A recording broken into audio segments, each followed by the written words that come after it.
some sort of biological or environmental interest. Calcium ion probes if you're checking for hard water. There are fluoride and chloride probes for environmental issues. There are nitrate probes if you're looking for, how much life is going on in this river. Nitrate is one of the things that gets used up by organisms because they want the nitrogen. So, there are different kinds of probes out there that are ion selective. But if we switch gears a little bit, sometimes we don't care specifically what's in a solution. We just want to know sort of how much overall ionized material there is, and that's where total conductance comes into play, or total conductivity. And so what we have here is two square electrodes with some gap in between them. And we apply a potential to one of those electrodes, and we see how much that potential makes it to the other electrode. Whatever resistance is between those two has something to do with the conductivity of that solution. And so G here is conductance.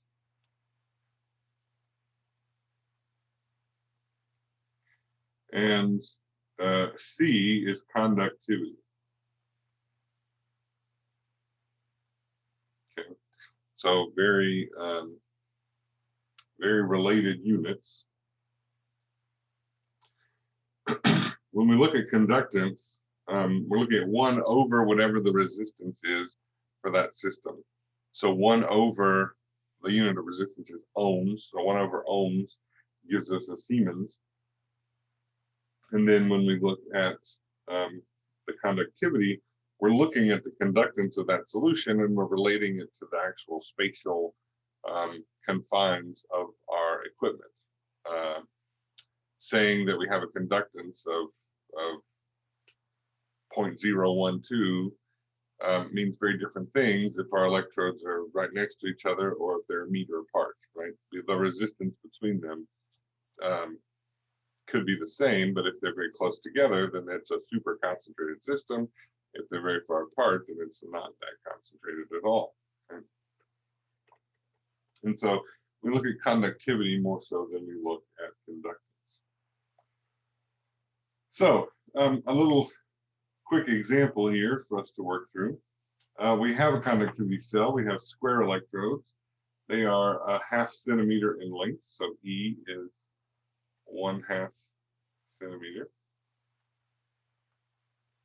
And they're separated 0.75 centimeters apart. When they're in solution, the resistance is 1400 ohms, and we're looking for the overall conductivity of that solution. One hint I'll give you as you go through working on this, the area here is not the combined area of both electrodes, it's just the area of one electrode. In most applications, electrodes have the same surface area because that makes this calculation easier.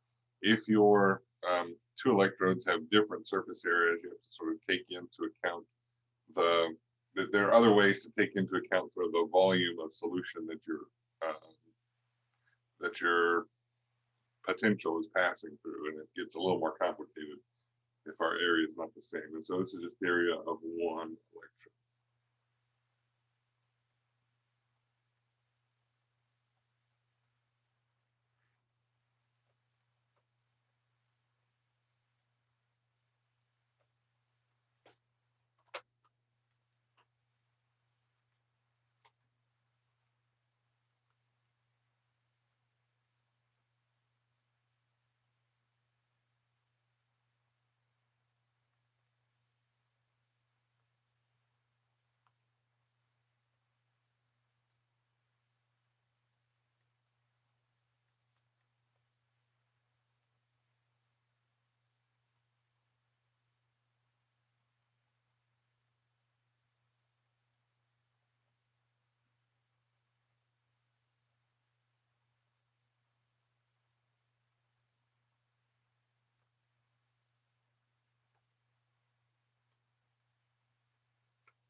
So I just converted mine to millisiemens just so that it was a more manageable number.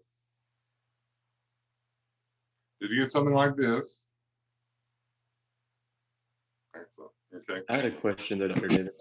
So, you know, we can work that back out to the concentration of our ionic species, but it requires some knowledge of what might be in.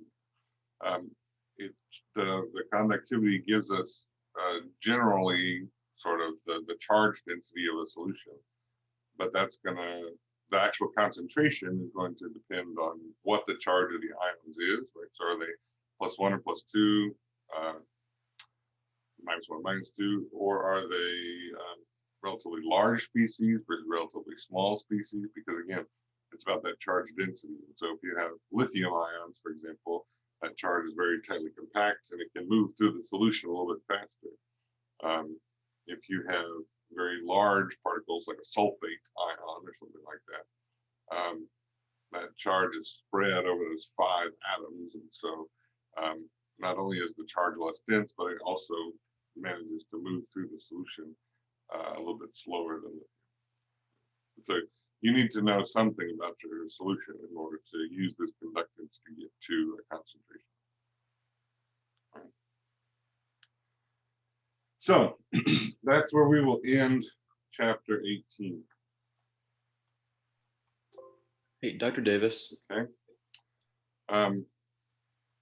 Moving along to chapter 19. You hopefully have look at those slides.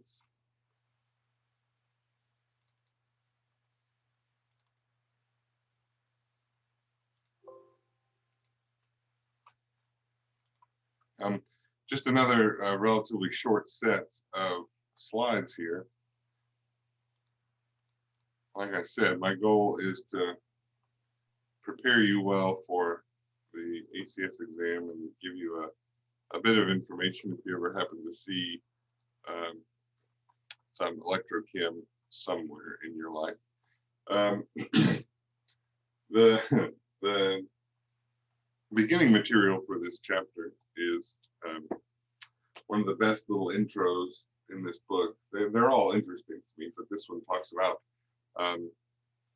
how in the Victorian era, once sort of batteries and electricity became a little bit more commonplace, in medical schools, they would take dead animals or dead bodies and apply a little electricity to reanimate the bodies, to show that muscle movement was caused by electrical current. And so it talks a little bit about reanimating frogs and how Frankenstein was probably a real dude, but he probably really didn't make his monster come to life. So just an interesting little side note there. So there are, when we get started talking about voltammetry, we're sort of moving into this era of this range of electroanalytical techniques. Potentiometry is electroanalytical to a certain extent, but it's we need very specific equipment, right? So if you're measuring pH, you need a pH probe. If you're measuring chloride, you need a chloride probe. It's very specific as to you measure what you have a probe for, right? It's not a very broad or very broadly applicable technique. With electroanalytical techniques, we consider voltammetry to be sort of a more dynamic technique. You can actually measure changes in a system very easily. You can look at some more interesting aspects of a system using voltammetry. The textbook talks briefly about a couple other types of electroanalytical methods, but as the chapter is voltammetry, that's what they certainly focus on. When we did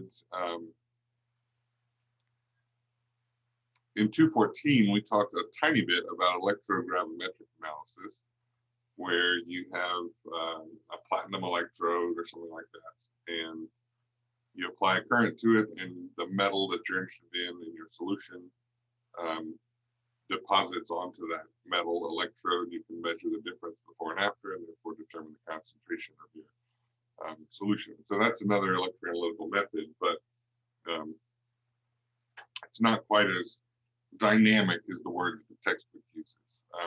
You can measure sort of one thing, and that's it. So the first thing that we need to start thinking about is how is this different from other methods? And one of the main ways that it's different is that we introduce a third electrode. Right? So in our standard galvanic cell, we've got our two electrodes. Well, we've got an anode and a cathode. And how do we know which one is doing the oxidation?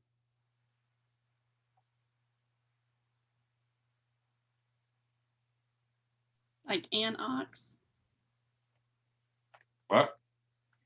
Like anox and red cat? Is that what you're talking about? You're unmuted, but I still can't hear you.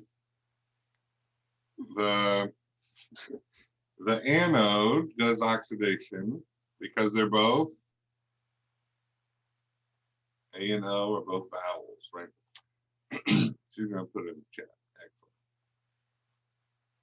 Excellent. Let's see what Caroline wrote.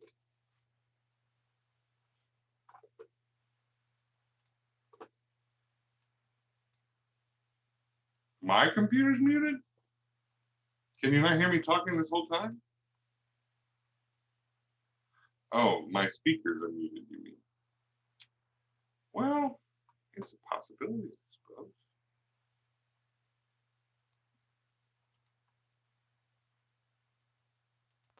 Somebody try to talk. Good morning.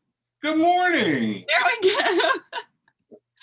Poor Russ tried like 3 times to get a question in earlier. I'm sorry, Russ. What was your question earlier? I was just gonna ask with like the last example, Yeah. why you used 0.25 instead of 0.5 when you were calculating the area. So if it's half a centimeter on each side, half centimeter times half a centimeter is. Oh, so you just did the area. You just did the area like in your head instead of writing 0.5 squared. Yes, yes, yes. Gotcha. Okay. All right. Sorry about that. My computer installed updates overnight, and apparently when it restarted, it defaulted to a different speaker that's not plugged in.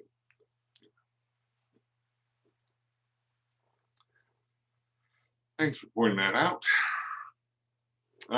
So in our galvanic cell, we know oxidation occurs at the anode because they both start with vowels. Right?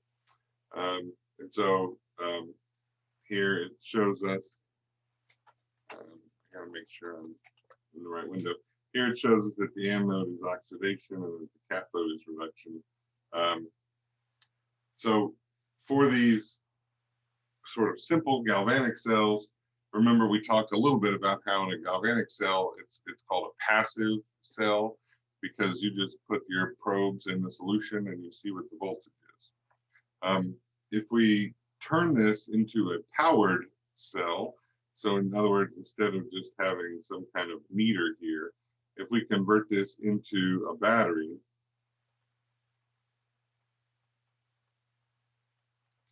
then we call it an electrolysis cell.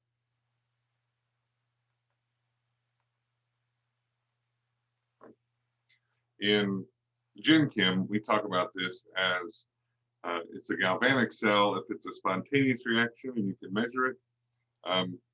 But in an electrolytic cell or electrolysis cell, you can apply a voltage and get a non-spontaneous reaction to occur. Right?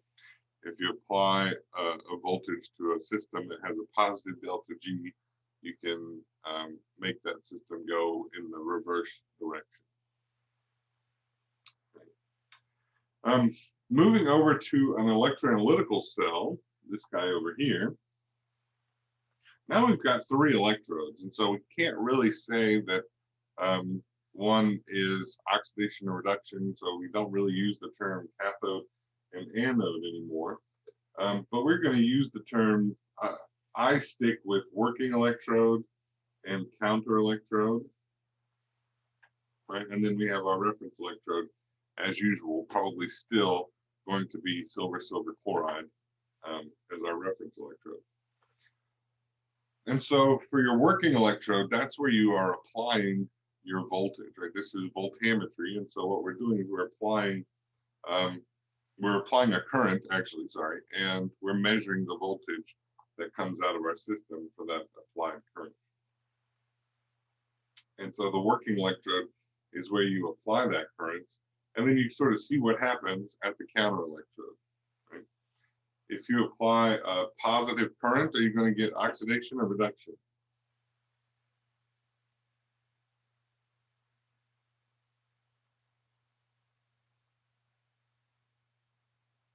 Reduction. Yeah, that seems like what it should be, right? So oxidation. Yeah. So if we think about it this way,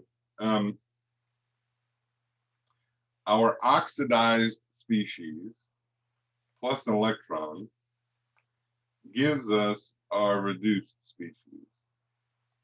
Right? Does that make sense? I hope.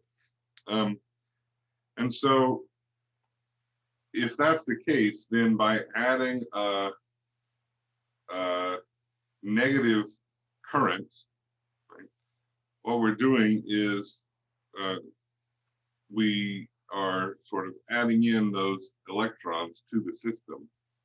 And when we add those electrons to the system, we're actually encouraging reduction. Right?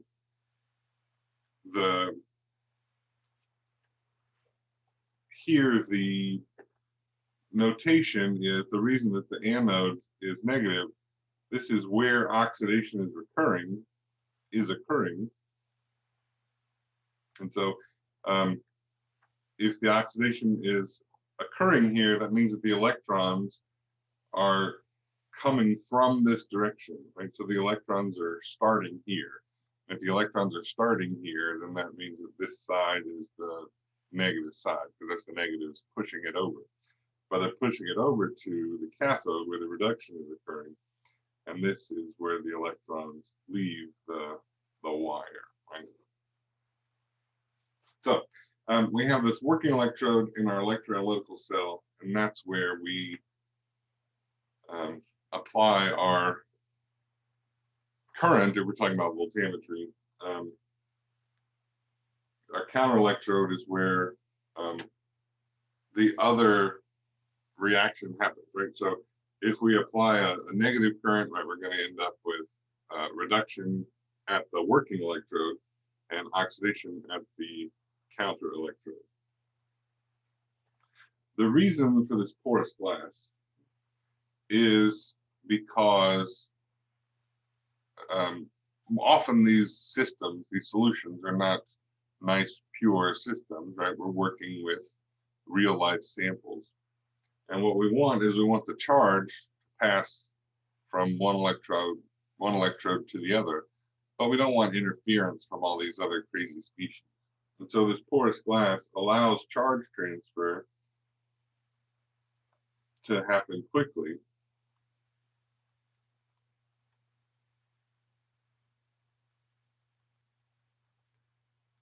But it slows the actual mass transfer.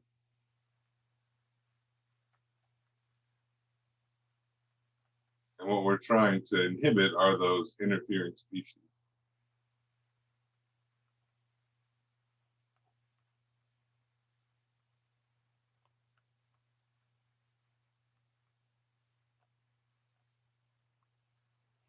Okay. And so it just helps us have sort of a cleaner approach to that experiment. Okay.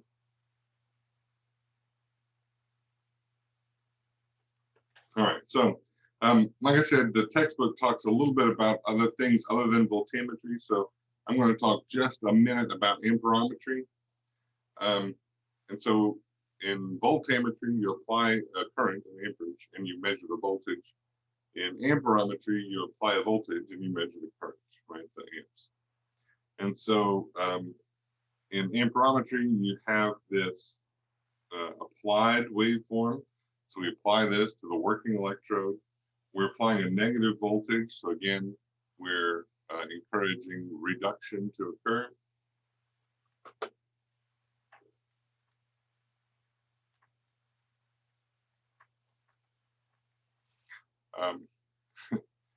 This might drive some of you crazy, but this is how electrochemists label their graphs, right? Negatives going up instead of down.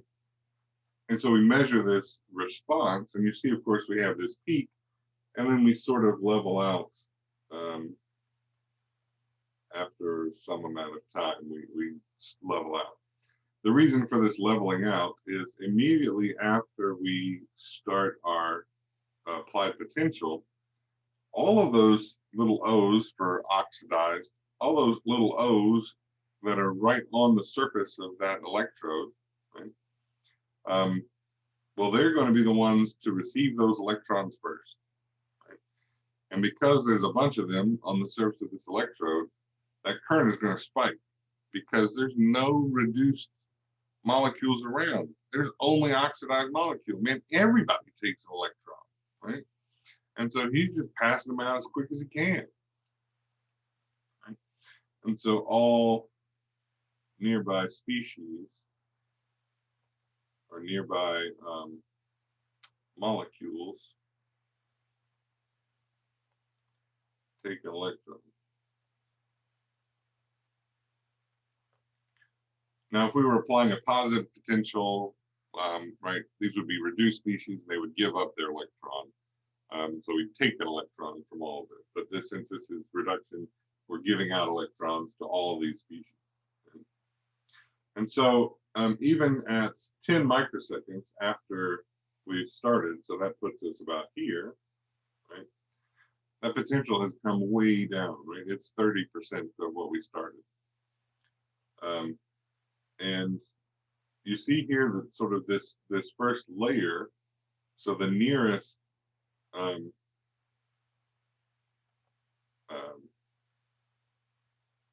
molecules have all been oxidized. Have all been reduced. They've all gotten their electron. Right? And so then at some time, here they're out at 50 microseconds. So they're staying all the way at the end of this curve that we've drawn. Those species that have already been reduced are going to diffuse away from the electrode. The species that are oxidized and have yet to be reduced are going to diffuse into the electrode, And so this last picture and this time period are what we call diffusion controlled.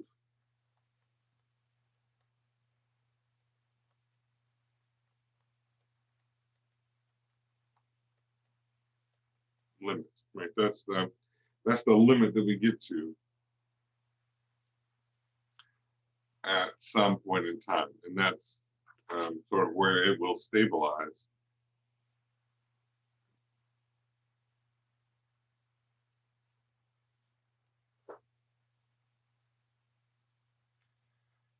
And so it sort of plateaus there at, I don't know, what would you call it? 7 millionths, something like that, right? It just plateaus at a non-zero value once we reach this diffusion control limit. Remember, we're only looking here at the working electrode. We're not looking at the counter electrode. And so remember, oxidation is occurring in the counter electrode. And so we'll always have a supply of oxidized species as well. And so that's why we're able to reach this diffusion control limit and why we don't go all the way back down to 0. Okay. So that's about as much as they talk about amperometry, so that's as much as I'm going to talk about it. They spend a lot of time talking about CV, cyclic voltammetry. This is a very common electrochemical technique. If you only learn one electrochemical technique, this is probably the one you should learn, because this is the one that is done most often. It's the one that you'll see most often in papers, especially inorganic kind of stuff. They care a lot about CV, right? And obviously, you can tell that you have your potential, your voltage, is going up and back down, right? That's the cyclic part of it. We look at this in time right now, and it doesn't look like much of a cycle, right? But if we move forward a slide, you see that if you plot the potential rather than the time on the x-axis, you end up with this cycle for CV. And this CV cycle, this cyclic voltammogram is what you'll see a lot of times for electrochemical studies of new novel systems. And so a few things to point out. This baseline potential, A, so I'm going to write all these up here.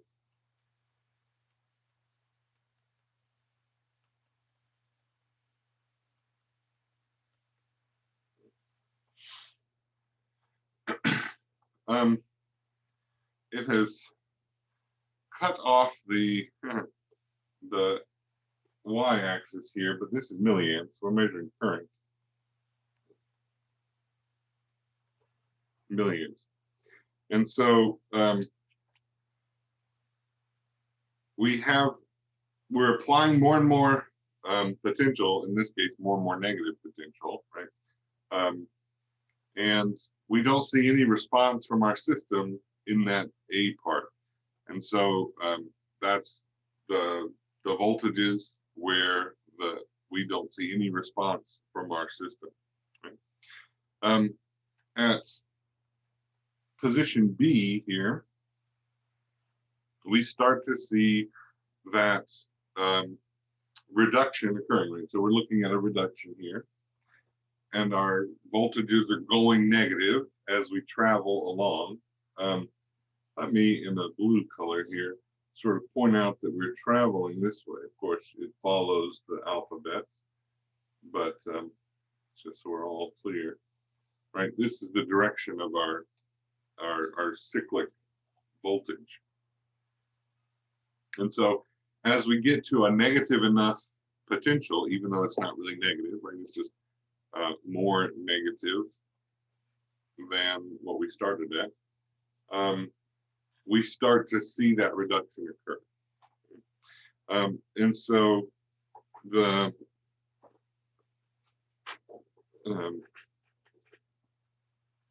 so at point B here, we see that reduction peak.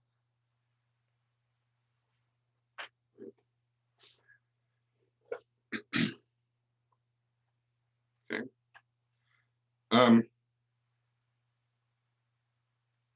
As we continue to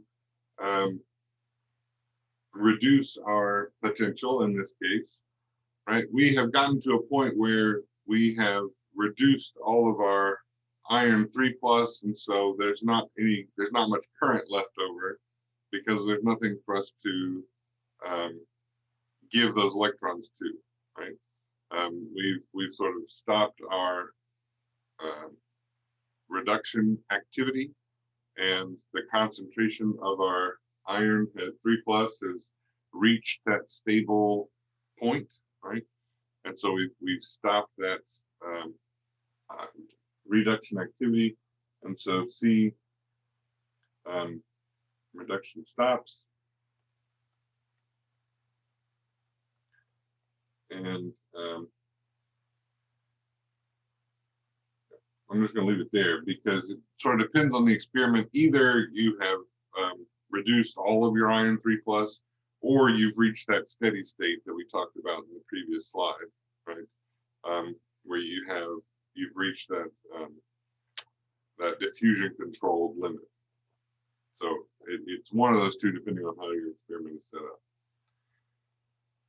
And then at some point, we start to switch the direction of our voltage sweep. And so again, if we were to let's label these points over here. And so, this would be our point C, where we start to switch direction. And B here is at what, 0.25 volts. And so, here would be B. A would be somewhere in here. And then on our way back, we would see D in a very similar position to B, just on the other side. And then E is down here at the bottom. So that maybe that will help us follow along a little bit. But at B, we've switched our direction. Sorry, at C, I don't know what I just said. At C, we switch our direction. And then at D, right, we take all of those iron atoms that we have now reduced, and we reoxidize them, right? We're increasing the potential. And so now, instead of giving away electrons, we want to take those electrons back. And so at point D, we start to see our oxidation.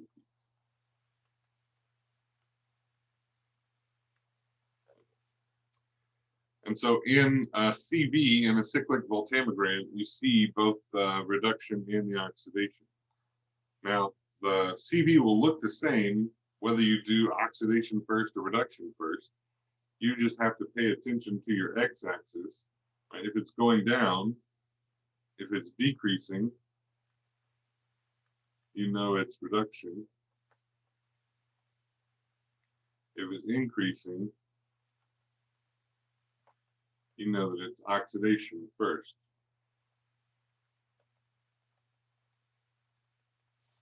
Right. And then at point E, we have reestablished our original system. I'm going to put original in quotation marks,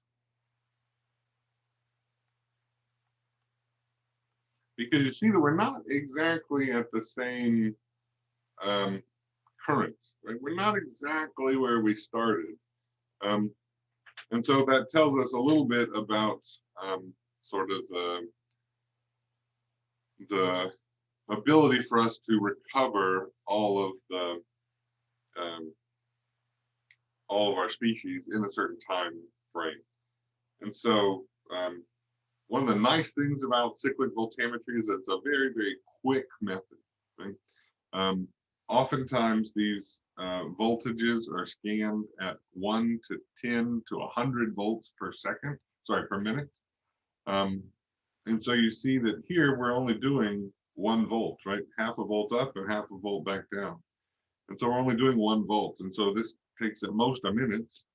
And if we're doing a 10 volt per minute scan, it takes 6 seconds, right? So these are very quick analyses.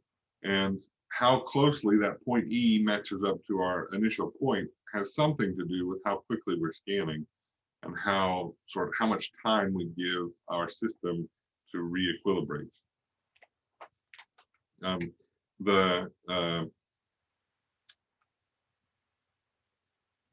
The textbook tells us that for this particular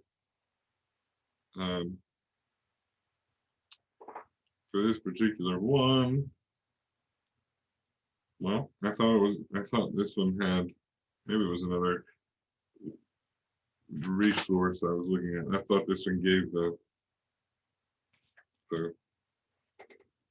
speeds, but this one doesn't. Okay. So talking a little bit then about our reversibility.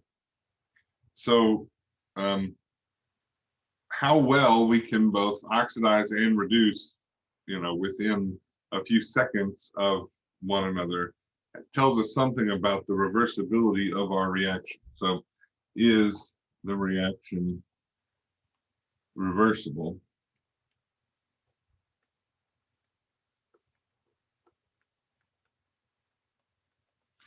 And this has something to do with the speed at which we're cycling, but it also has something to do with the rate constant for that reaction, right? And so these three, A, B, and C, correspond to rate constants, that remember that's little k, of 0.1,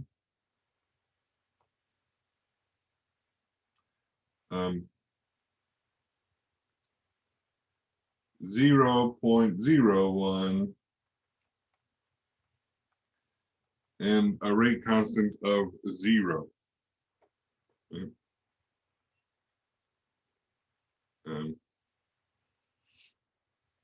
And so out of these three options, which of these is the most reversible?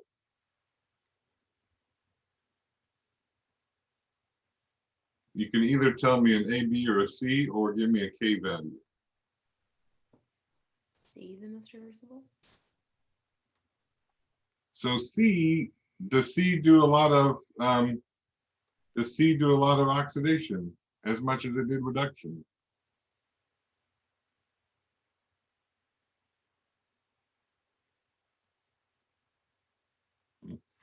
So if I'm doing this much reduction, I want to do at least that much oxidation if I'm going to be reversible, right? And so A, therefore, is the most reversible.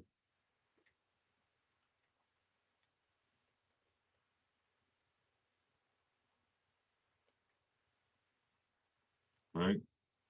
And we would call C, I mean, C is pretty much irreversible. I mean, it reverses a little bit, but it's pretty much irreversible.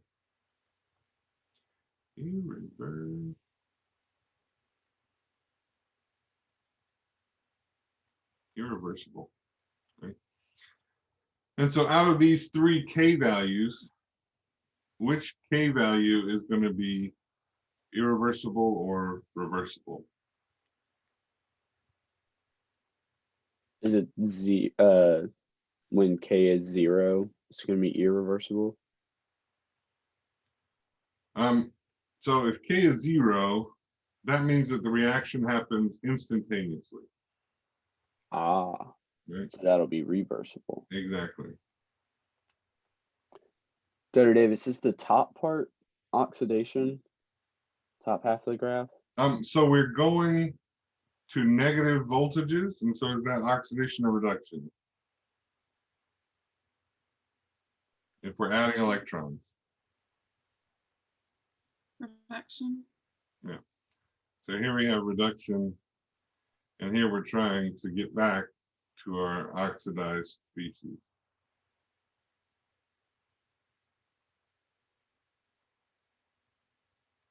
Oxidation. Okay.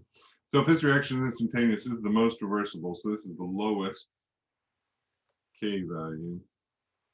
Irreversible, the highest K.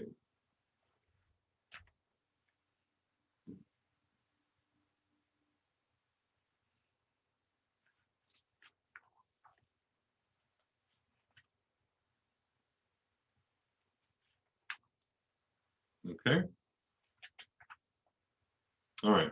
So in the few minutes we have remaining, talking a little bit about the instrumentation behind this, there are sort of two broad categories of electrodes. A lot of electrodes are the solid disc type, where you have usually just like a graphite disc. It can be a metal.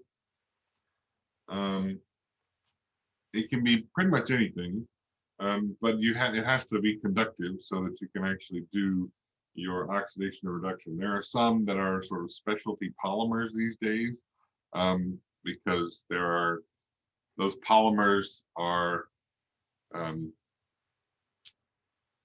selective for certain species in solution. Remember when we talked about the amperometry at the beginning, how those oxidized species, before we even turn the current on, those oxidized species sort of sit on the surface of that electrode. Well, if we're going to do something similar and we want it to be very selective, then if our polymer is already selective for that species, then whatever species we're interested in is already going to be sitting on the surface. And so when we turn our current on, or we turn our voltage on, we're going to be able to see that species selectively get oxidized or reduced in that experiment. So graphite metal, we could see some polymers. And usually these have a size of anywhere from 1 to 10 millimeters in diameter, right? So these are not huge probes or anything, but they're sort of pencil sized often. The other variety of probes are these nano electrodes. Right?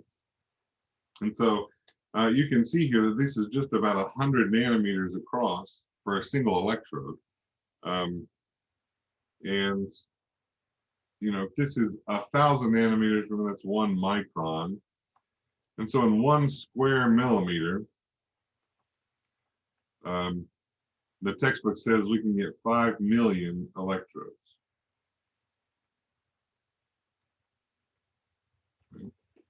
Why in the world would we want 5 million T90 electrodes versus one nice big electrode? Well, it comes from the fact that we talked about reaching that that diffusion limited voltage, or that diffusion limited current, depending on the experiment, pretty quickly. And so in a flat electrode, you know, if this is 1 millimeter across, you get your diffusion mostly on the face of that electrode. You get these tiny little bits of diffusion at the edge, but generally speaking, you get most of that diffusion along the face.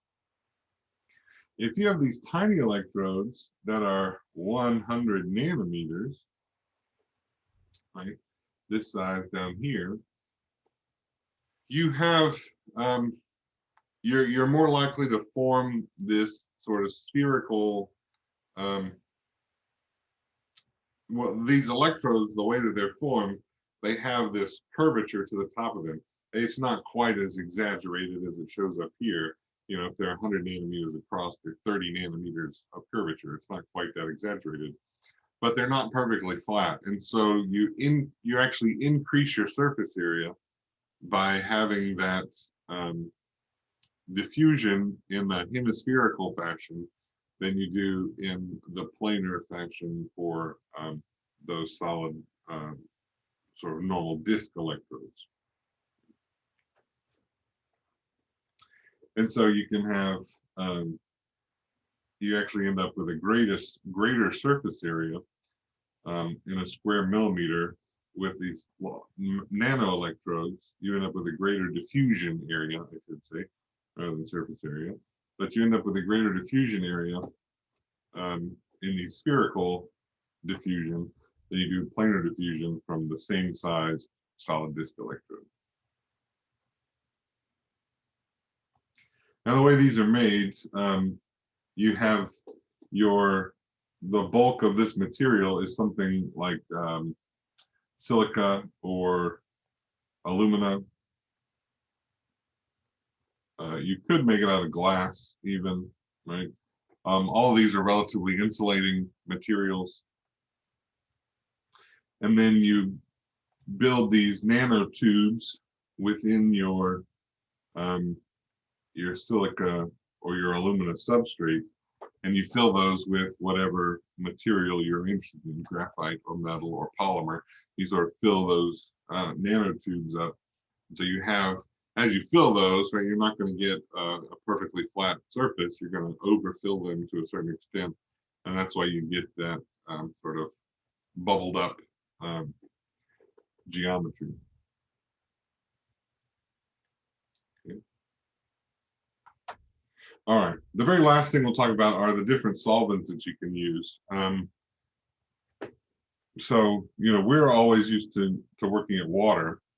And when you choose a solvent, you have this range of voltages that you can work in, and that's called a potential window.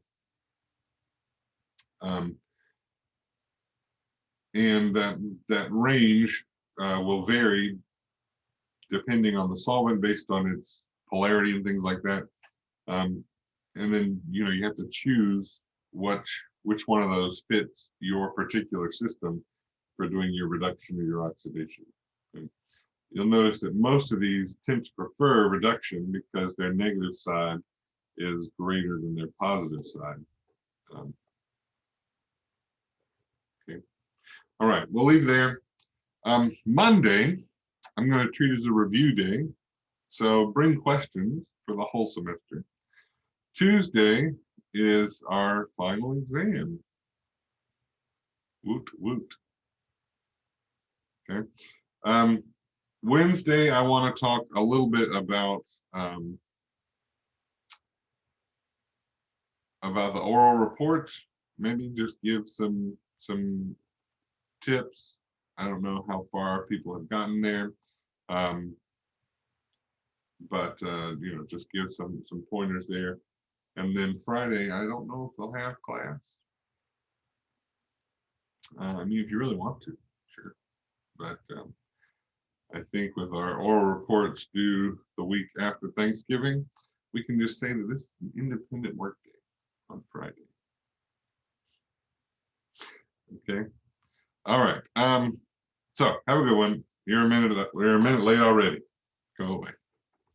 Bye, Dr. Davis. Thanks. That's all. Enjoy your Yeah. weekend. Dr. Davis.